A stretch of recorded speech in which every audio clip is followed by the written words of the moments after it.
Welcome back, everyone. Today's video turns into a complete disaster for these officers after they confront a man for doing nothing more than recording in public. What starts as a simple camera audit quickly escalates into handcuffs, threats, and officers demanding ID without clearly explaining any crime. But the moment they realize this auditor actually knows the law, the entire situation begins falling apart right in front of them. Stay tuned, because this encounter goes from a routine stop to a constitutional embarrassment for multiple public officials. Interview 1. Good. I'm Officer Uncle's Police Department. How are you doing? Hey, I'm on a video recording at the time. I just so happen to be doing the very thing. Is there anything I could assist you with? Well, I don't want to assume you can't. We're gonna detain you. We're gonna detain you. Here you going. Put your hand on your back. Good job, supervisor.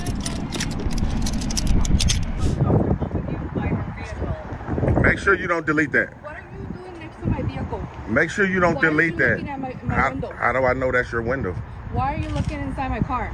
It is what it is, right? That's just a civil issue. We can resolve that later. Now, if you have it and you're not prominently displaying it, now we get into Officer Runkle's possibly investigating a felony, because RCW 401610 says if you conceal, and then you'll get educated. You'll get educated. I'm gonna document your education today. Why don't you go read poster 7? Today, we're not just following a single incident, but a journey across multiple government agencies in different states, from Kansas City, Cicero, and Yelm to Plymouth. Each location carries its own context. Each individual responds in their own way. But if you look closely, everything revolves around a familiar pattern worth reflecting on: the presence of a camera and how citizens' rights are weighed against law enforcement authority. Welcome back to our channel, and thank you for joining us in this story. Let's begin. Join me as we get on this ride, leaving behind familiar calm and heading straight to Kansas City, where a small camera can spark a major confrontation between citizens' rights and law enforcement authority.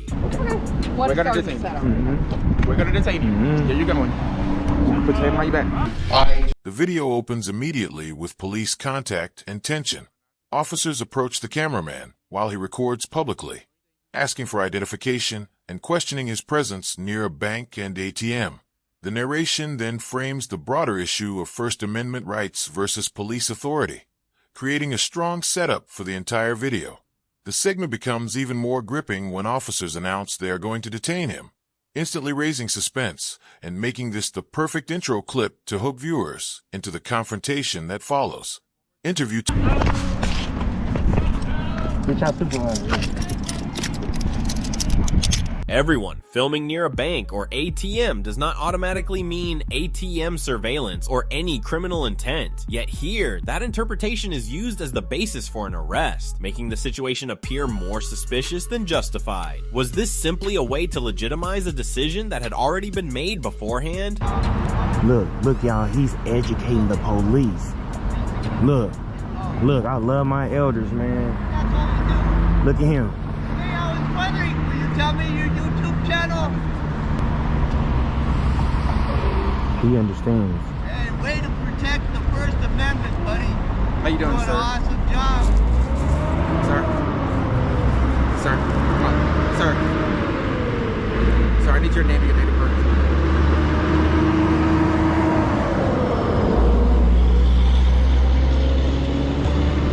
Sir, I need your name and your date of birth. Sir. Sir, I need your name and your date of birth. I need your name and your date of birth, sir. You don't have to answer any questions, but I just want to ask you questions. But I need your name and your date of birth. One more time. I need your name and your date of birth. If you do not give it to me, I'm going to detain you until I figure out who you are. I am trying not to do that. I just need your name and your date of birth. It's the only thing you have to give me at this point. Yes. Officer Walker. Badge number 711. I need your name and your date of birth.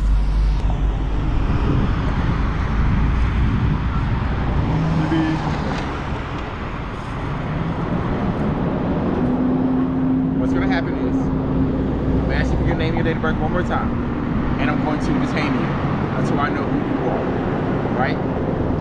You can hold your camera. You're about to put it down or something, but I'm about to detain you in just a moment. I need your name and your date of birth then. You are casing the bank. You are possibly casing the bank. You're out of the bank. Possibly recording them with the ATM. This is a sidewalk. This is public property. Yes. You are not free to go though. You are being detained at the moment. I'm trying not to put you in handcuffs, but I will.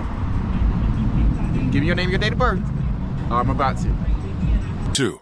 Officers repeatedly demand the cameraman's name and date of birth while accusing him of casing the bank. The cameraman calmly reminds them he is on public property and exercising constitutional rights. Tension builds as officers continue insisting he identify himself or face detention. The repeated commands, threats of handcuffs, and disagreement over lawful activity create a strong escalating confrontation. This segment captures the key turning point, where the encounter shifts from questioning into an actual physical detention threat. Interview 3. That's why we're about to figure out who you are. So I know who you are.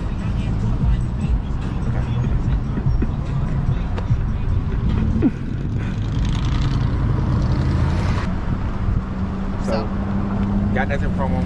He was free to tell me who he is. He's just going to detain him at the moment so you know exactly who he is. That's about all we can do. He doesn't ask any questions or anything. Didn't give me anything. I probably asked 5 times now. So I told what's going to happen if he doesn't tell me nothing. Okay. We're going to detain you. We're going to detain you. Here you're going. Put your hand behind your back. Good job, supervisor. I asked you who you were. All you had to do was tell me. And I'll call him. He won't come after for this. Oh, yes, he will. No, he won't.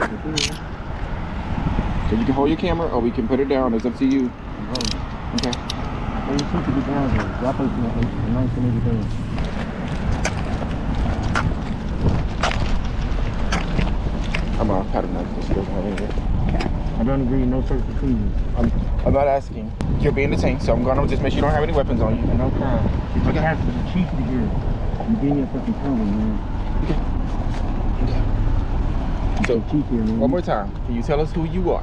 Name and date of birth. Get your chief here. I don't want to have to do this to you. Okay, no problem. Okay? I'm gonna sit it down just so much more coverage. You already have the car camera on? Yeah, I'm about to put it right now. That ain't somebody you need a crime, but Not for Kansas law, we don't. Have a We seat. have suspicion. We have suspicion of a crime. Suspicion, yeah. And right now, your activity was such. Can't turn constitutional activity to a crime. Can't turn the Constitution. Let me start talking to you. Get your chief here. And so it's going to be 3899 again, 3899.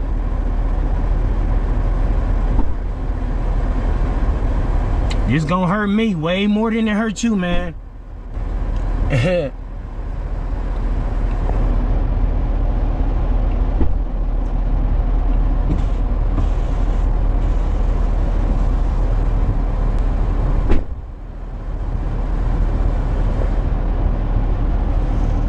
Hey, this gonna hurt me way more than it's gonna hurt you, man. I'm trying to highlight y'all to show y'all know what y'all doing, man. You gonna see though, man. I didn't say nothing to nobody. 3. Police finally place the cameraman in handcuffs and force him onto his back, despite him repeatedly stating he committed no crime. He requests a supervisor and accuses officers of violating constitutional rights. Officers justify the detention using reasonable suspicion, while the cameraman argues that recording in public is protected activity. The emotional intensity rises as he tells officers they never even asked what he was doing before detaining him. This is one of the strongest confrontation segments in the entire video. Interview 4. What? You never even asked me what I'm doing. You walked up to me, asked me for my name and my date of birth. What?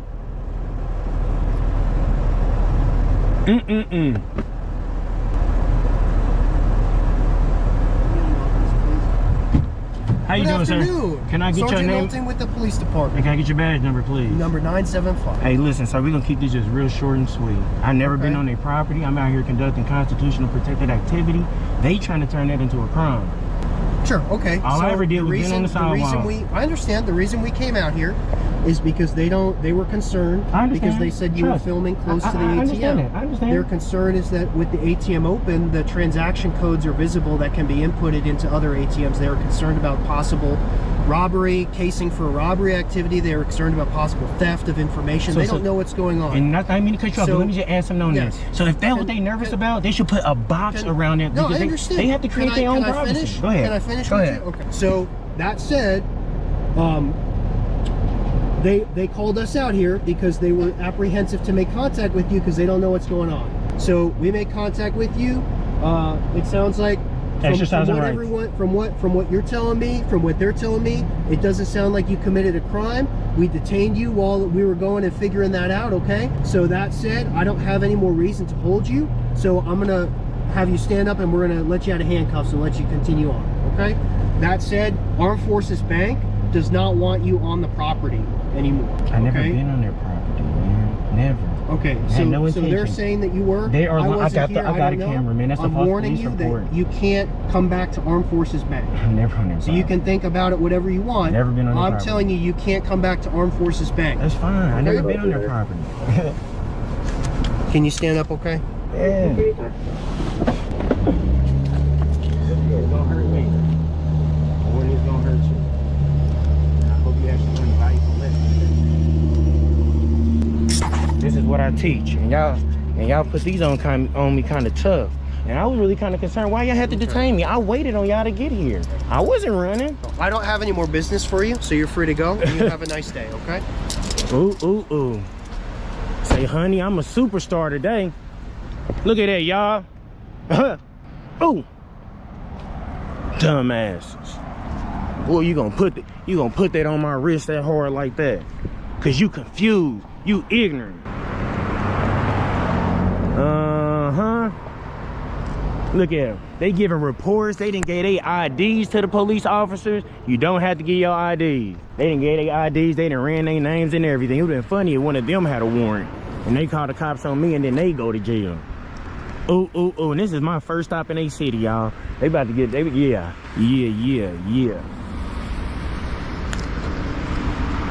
What?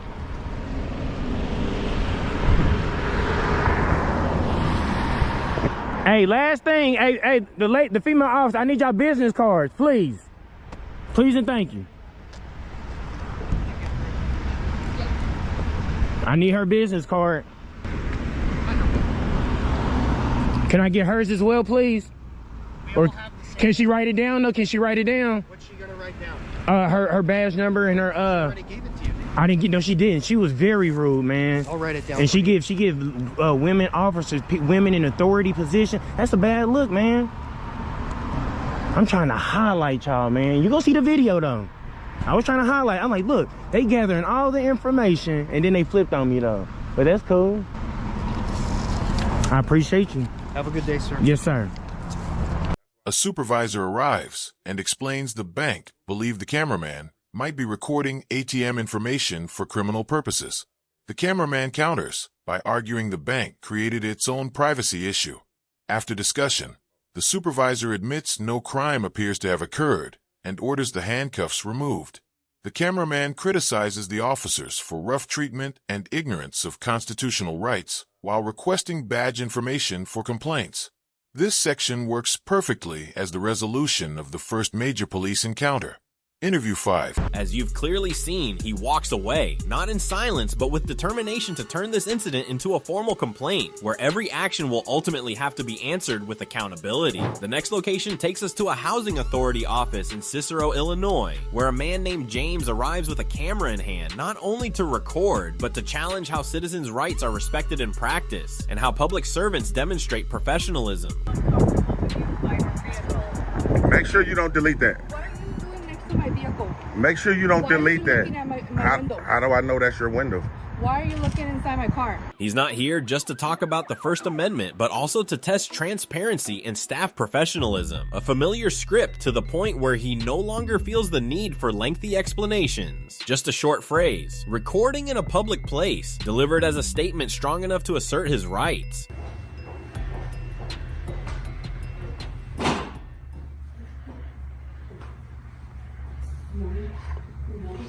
Huh? No, I didn't really need any help today. What's your name? Lillian. Lillian? Yeah. Okay, yeah. You're like the supervisor here? Or? Yes, I am. Okay, yeah. I didn't really need any help right now. If I did, I'd let you guys know, though. Okay. Okay. All right. I hope you have a nice day. Huh? I hope you have a nice day. I hope to have a nice day as well. Is you recording? Huh? Is there a reason you're recording? You know, it's always a reason for everything. Of course, there's a reason. Right. It is. You're part of our program? Did something happen? I just don't want to answer those questions right now. I'm just want to be able to do exactly what I'm doing, and okay. That's about it. Okay. Yeah. I mean, if somebody did something wrong to you? Did somebody do something wrong? Yeah. I mean, like I said, I'm not really. Now, something happened. Well, that's what I'm saying. I'm not really at liberty, to talk about if someone has wronged me. Definitely, Cicero Housing Authority has wronged a multiple of people. I'd like to know who, sir. Several people. I've been asked to come here. Okay. Even if you look at. No one has brought it to my attention. Really? Are you let me ask you this. Are you this department's I'm the director, sir. Oh, so you're the director. Yes, I am. And no one has brought complaints to you ever? Oh, I've had complaints over time. Yeah. Oh, okay. Yeah. Okay. But I've had, it's not as though I didn't handle them. There's nothing further has been stated to me. Really? Wrongdoing. Oh, wow. Well, I find it I can understand where you're coming from, but I find it hard to believe because a lot of people are definitely complaining about just the professionalism from the staff here, the personnel, their mannerisms. Someone has brought that to my attention. So if you're telling me that you're aware of someone, then why wouldn't they have come to me? That's why I say, even if you look on, you guys' Google reviews are pretty bad as well. So and that's on Google. So, sir, there's many accusations. Okay. There are many requirements to programming that people wouldn't be aware of. And it's not as though they would not have been addressed. Really? Yes, sir. If you're stating that someone is not happy, and yet they have not come forward to tell me. They have not brought it to our attention. And believe me, sir, Housing and Urban Development would have contacted me as well.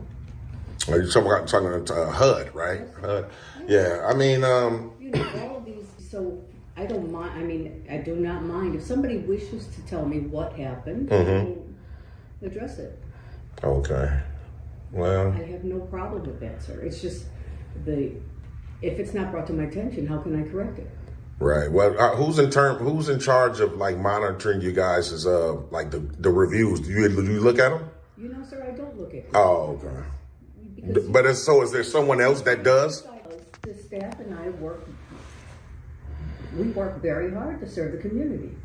So maybe all those reviews are just the made up stories? People are not happy with maybe what they're told, maybe how long the waiting list is, or etc. I can't explain more than that. I don't know what else to tell. Well, you shouldn't speculate because you just admitted to not even looking at the reviews, so you don't know what the complaints are even about. You brought that to my attention. Right. So what I'm saying, when I asked you about the Google reviews, are they just a bunch of made up stories? You indicated that maybe they're mad about the waiting list being too long. So you're speculating on what the review. Sir, you're correct. That's right. So I don't want you to do that if you haven't looked at it. Well. Okay, all right, you're right. Right, because I don't think any review on there was anything about a waiting list at all. Okay, well, did you see what I mean? If somebody's not happy with something, they should bring it to my attention, and they have not. Well, somebody should. There's only 4 reviews on there, and only 1 person commented, so I don't see what the situation is. There's 4. All the reasons about that you're talking about. Okay, so it's only 4 on there? None of them had a complaint? Only 1, as I stated. 1 complaint. Was it about the waiting list? No. Okay, so that's what I was telling her. You're saying all the reviews are so bad, The scene shifts to the Cicero Housing Authority, where James begins questioning staff professionalism while recording publicly. He speaks with Director Lillian about complaints and negative public reviews regarding the agency. The discussion remains mostly calm, but grows increasingly tense as James challenges her claims about not knowing of complaints. The director attempts to defend the staff, while James accuses employees of poor professionalism. This segment establishes the second storyline and slowly builds conflict through verbal pressure instead of immediate police action. Interview 6. What's your name, man? I'm sorry, why is there a problem? I mean, you engage in our conversation. You just... Because I'm overhearing you. Okay, so you don't want to give me your name? Yeah. Okay, well, be professional, man. See, that's probably what they're talking about. You see how she came and real aggressive, and that's no call for that. Now, you said as a director, you will address that. I will. That was very unprofessional. You know, sir, I think that what I can tell you is that as far as how hard we work, and people are, you know, if other people are complaining about the agency and the staff, they should bring it to my attention. But as of yet, they have not. They have not. No, sir, they have not. I'll be more than happy to address it. You'll be more than happy to address. What's your name again? I'm sorry. My name is Lillian Gutierrez. Okay, Lillian. Yes. Let's deal with that, because you did say that you will address it if it brought to your attention. Okay, here it is. You have a young lady standing right next to you that's part of your personnel that's unprofessional, and you're not addressing it. No, sir, you stated she's unprofessional. Oh, you don't believe so? She asked you how many reviews. So you don't believe her mannerisms, even by her engaging me the way that she did and didn't want to give up her name? Well, you don't believe that's unprofessional? I would give you her name, no problem. Sir. No, I'm saying her. She should give it. She should give it.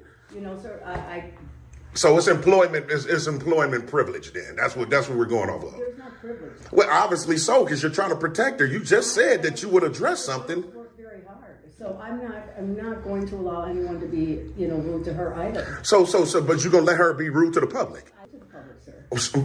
She asked you what review. Exactly, and then when I asked her name, you see her mannerisms with that? That's unprofessional. When I approached you and asked you... You didn't ask me my name. I asked you, what can I do to help you? What is the situation? And what did I say? You didn't answer me. Yes, I did. I said I didn't need any help right now. Oh, okay. I see what I'm saying, sir. If you want assistance, you can, whatever I can do to help you. Okay, but I didn't... Naturally, when you want to walk in here and approach us... That's correct. And film, no problem filming. I don't mind. I'm just saying that, you know, you didn't clarify what you were here for. What is... I actually did. I said my first response was I didn't need any help. Okay. Then my second response was I was called here to investigate. Would you like to come in and talk? Is there a reason? I'll be more than happy to sit and talk with you. I mean, I'm offering you, would you like coffee? You want a drink? I've got water, coffee, cola. If you'd like to sit and talk with me, I'll be more than happy to answer any questions. Well, I mean, we're talking right now, Lillian. Everything's great. Everything's going good. But my name, sir? Your name? My name is James. James. And your last name, sir? Well, I don't want to give that, you know. Well, see, I mean, I gave you mine. Well, you work for the public, so of course you have to. I'm just saying. No, I'm just saying it's a requirement. My thing was this, Lily. When you came off, you seemed pretty forthcoming about if someone did bring something to your attention, you would address it by being the director. Absolutely. I find it hard to believe, respectfully, just because a young lady just kind of acted out right in front of you and you're upholding it. You're standing behind that. The girls work hard, and people, we, as you can imagine, when people are not happy, they take things out on them. Wherever we go, it does not matter. So people take stuff out on them. So naturally, she's going to be standoffish, and I'm not going to discuss what our conversation will be when you leave. Well, you know what? It would have been great for you to exhibit the message that you bring at this window. That was perfect timing for you to stand up and tell her, you know what? Look, this would have looked great for you. My conversation with you when you leave, I will address this with her privately. This is not something that I would address in front of you or anyone else. Well, this the thing, Lillian. Well, Lillian, I'm gonna be perfectly honest with you. I just find it hard to believe coming from the director, because when I first brought it up, you even admitted she wasn't unprofessional. When she was standing there, you said that. Now that she's walked away, you're saying you're going to address something. Come on now. Come on. I'm just saying, you're pulling my leg. No, James. In a sense, you are.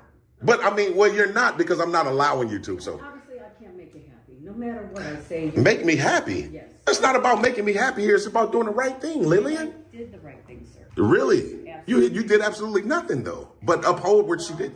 The interaction intensifies after another employee refuses to identify herself, which James calls unprofessional behavior.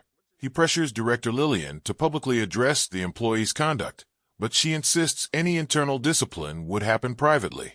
James argues she is protecting rude staff instead of holding them accountable. the back and forth becomes increasingly confrontational as both sides challenge each other's credibility. This segment is important because the tension shifts from simple questioning into a direct accountability dispute between citizen and government officials. Interview 7. Here, and you're recording us. That's right. And our conversation. That's correct.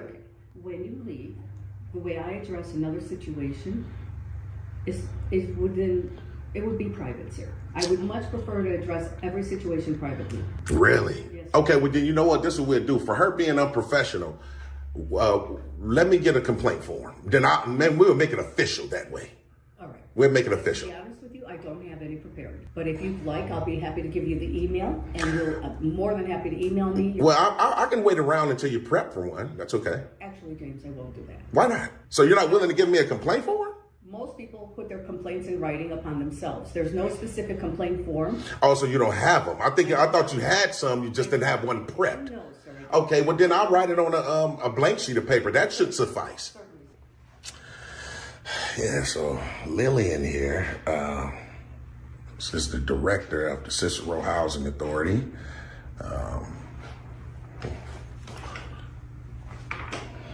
Just seems to me that she's not too honest. Thank you. Okay. And then and who, after the complaint, and you give me a Xerox copy, how does that work in terms of, because obviously you're going to receive it. You guys can stamp receive, give me a Xerox copy, and then what goes on from there? What's the process? I will address it. After I fill it out, you can't tell me now? Well, every complaint should be handled differently, sir. Every complaint is, well, I'm talking about in terms of when I give it to you, who is it forwarded to? Would you like me to forward it to HUD? I'll be happy to. Ma'am, I'm asking you guys' process. My process would be, if you're not happy with me, I'll give you Housing and Urban Development's information, and you can address it with them that you are not happy. No. They can go forward with it. Yeah, now what I'm trying, maybe you're misunderstanding what I'm saying. I don't want you to think I'm asking you for it to be my option on where the complaint go. I'm just asking you in terms of how do you protocol? What's the procedure in terms of complaints after the people fill them out and turn it into you? What do you do with it then? What do I do with it then? That's correct. I will address it. I mean, nothing I say will make you happy. You will address it, man. I'm just asking, where does the form go? Like, who looks at it? Who looks at it? I will look at it. Oh, so you review the complaint? Absolutely. Oh, okay. So that was my point. So. Yes, I'm trying to give you whatever information you're asking for. Who addresses it? Me. Right. Okay. And if you'd like it to go further, I'll be glad to give it to you, Housing and Urban Development, and you can go forward it with them. With HUD. I have no problem, sir. Whatever. Okay, so you know what? Right, because I mean, it's not going to make sense if I fill out a complaint on that young lady, and then you're the one that's going to address the complaint. So I think that's going to be pointless because you already see no wrongdoing. So if I will, I'll get HUD's information, and then we'll just go over you. Okay. What's their number? I'll have to look it up. Okay, I'll wait around. But as you can see, it is precisely this minimal explanation from the citizen that widens the gap in understanding between both sides. One sees it as an inherent right, the other perceives it as something unusual. And when explanations are reduced to the bare minimum, does it reinforce citizens' rights or unintentionally push the situation closer to conflict? Keep watching to see whether escalation occurs.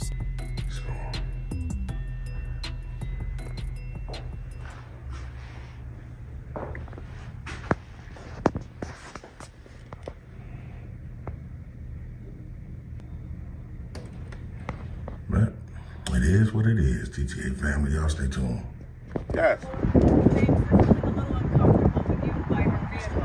Make sure you don't delete that. What are you doing next to my vehicle? Make sure you don't delete that. Looking at my window? How do I know that's your window? Why are you looking inside my car? Ma'am, can you make sure she don't delete this video? I'm going to FOIA request it. So if she deletes it, it's a felony. Just to make sure you guys know. Sir, no one has done anything to me. No, I said the video, ma'am. Well, I didn't accuse anybody of doing anything. She does not want to delete the video. She does not care. Oh, no, I'm just making sure she does not delete it. Okay, well, we're obviously so. She's out here with her camera phone on the clock. I don't blame her, sir. She does feel that you're invading. I mean, come on. What you mean? I mean, are you guys called the cops? I have no choice, sir. Oh, wow. I have no choice. So you guys called someone that can possibly do harm to me for... No one would do harm to you. What? They have guns, don't they, ma'am? They kill and shoot people all the time. We don't know that. So why would you call someone if I'm not doing anything? Make sure they're protected, sir. How would they be unprotected? It just doesn't make any sense. Lillian? James, you could say whatever you like. Officer Rowe? I mean, there's no side. There's nothing. I'm not doing anything illegal. You pulled up and you seen exactly what I was doing? That's exactly what she's finna tell you. I'm recording. Let me hear that. Okay. And he was asking us to look at our Google reviews because there's people complaining. There's a lot of complaints.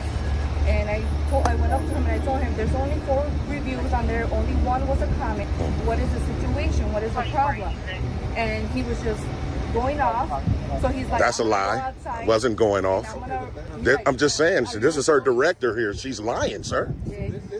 I don't want to be lied to. I can't. You said I was going off. That's a complete lie. Okay. Okay. So then he asked something about if our employee cars were outside, right? Yes. So then he came out here and he's going like this inside my car, like this. That's also a lie. I wasn't touching her vehicle, but go ahead. He was just like that. Okay. Like you said, I have it on I have it on camera, so. You know, he saw me when I came in here in my car. Okay. Okay, so I just don't feel safe. Okay.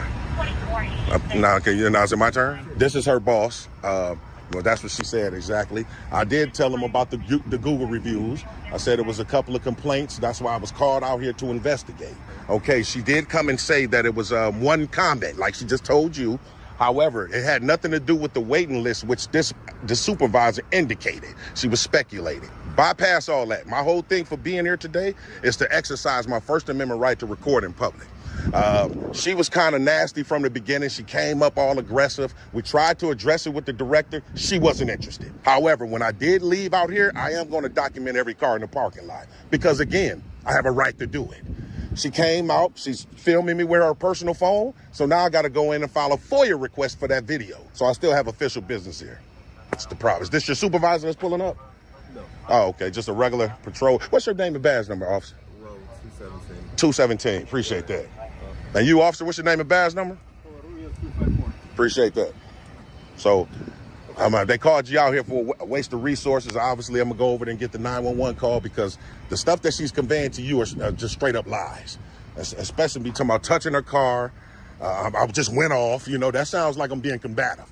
And you guys can come, you know, if you call in the police telling you guys that heightens everything. So I don't think I came in hiding it all. Well, it depends on how she conveyed everything over to the dispatch. James requests complaint procedures and HUD information, but the conversation stalls, and eventually police are called. Outside, staff accuse him of making them uncomfortable near their vehicles and claim he looked into a car window. James denies touching any vehicle and argues they escalated the situation unnecessarily by involving armed officers. Police attempt to mediate while James explains he is conducting a First Amendment audit and gathering documentation. This segment delivers another suspenseful escalation as the audit transforms into a police response scene. Interview 8. If she did it the same way she just did it in front of me, then that is heightened. She did not call. You did. Absolutely not. Well, whoever called. The other department called because they felt that you were a threat. How a threat from what? Your demeanor. My demeanor. My calm demeanor. Wow. You are going on with something. Is your body cam on, sir? My body cam is on. Okay, I just want to make sure because I'm going to go over. Okay, go ahead. If you're going to go in there and talk to them, right? I will. Okay. Is there anything else they can do for you here? Oh, absolutely. Like I said, I got to file a FOIA request. I'm going to be here a while. Okay, I don't think you filed that here with this office. Yes, for sure I can. Any public? Yes, definitely. Definitely. I can file it here. What information are you trying to get? Just general information. I document it, put it down, and turn it in to them. And it'll be on them to turn it into whomever they need to turn it into. All I do is fill it out on the sheet and give it back to them. Yeah, I don't think they do it here, but okay. Yeah, they do. They do. Outside of the FOIA request, is there anything else they need here? No, I mean, that'll be it. I actually didn't even need one until I seen her take a picture of me. So now that she's taking a picture of me, now, you know, that's additional things that I would need. But after I file the FOIA, I get, like I said, more footage of the parking lot's vehicles, and then I book on out, you know. Okay, so what's the difference in her taking it for you as opposed to you taking a picture of her? Well, she worked for the public, right? She's not even supposed to be using her personal phone, taking pictures of anything while she's on the clock. I mean, I can guarantee that that's the policy here. And I'll be honest with you, if she still has a choice to do so. I'm not saying you're wrong for doing it. I just don't want her to delete it because then it becomes a crime for her destroying a public record. So I tried to give her the ups on that. So if she goes in and delete it right now, that'll be on her. You know, so. And you go around the city? I'll just go around wherever, you know, wherever's necessary, wherever I'm requested to go to. Like I said, I've been requested to come out here. This is definitely a request. And I see the personnel here is definitely how it's been conveyed to me. Very unprofessional. So this is it. You know, I go all over though. Yeah, answer your question for sure. What was your initial point of coming here? The investigation. To investigate the personnel.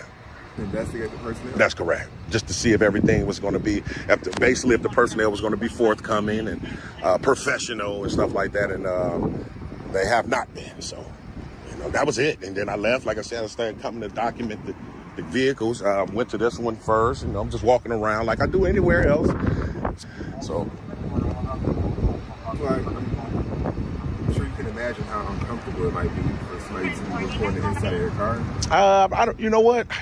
I mean, I can hear where someone may be coming from, but in terms of you work for the public, right? Just like you're a police officer. So if I start recording inside your car, you shouldn't feel uncomfortable. You serve the public every day. Now, the only way you would probably feel uncomfortable is if you have some illegals or something, some sort. Because huh? I would disagree. You disagree with that? Okay, well, we can disagree and keep it classy. It's okay. But I just think that you got something to hide. Just like if I'm coming into your office here, people say that's uncomfortable to be filmed. Why would it be? My business, you know, just sitting in my patrol car. Yeah. You come up and report me. Yeah. I think that's a little bit uncomfortable. Really? We're having interaction. At all, and I just pop up and I start recording. That'll be uncomfortable to you. 100%. Really? Yeah. Wow. Even though you're on camera all day. That's what I'm saying. So why would you be uncomfortable, officer? That don't make sense. That makes sense. I'm sitting in my car minding my business. Right. You start recording me inside my police car? Yeah. Oh, wow. That's the first one for me. I don't know why a cop, especially a cop, will be uncomfortable if somebody start walking up recording. That's crazy, man. I'm a human nonetheless. But I'm just saying. And it's my personal space inside the vehicle.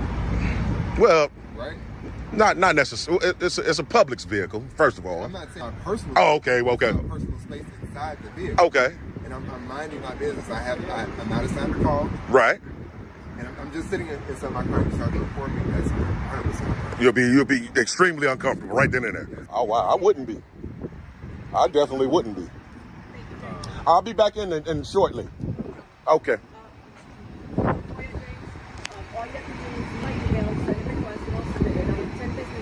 Yeah, I know, but I'm not gonna do it that way. I'm gonna file it in person while I'm here. Okay, but you can file it in person, but it's probably better in writing because I'd rather do it in person. There you go.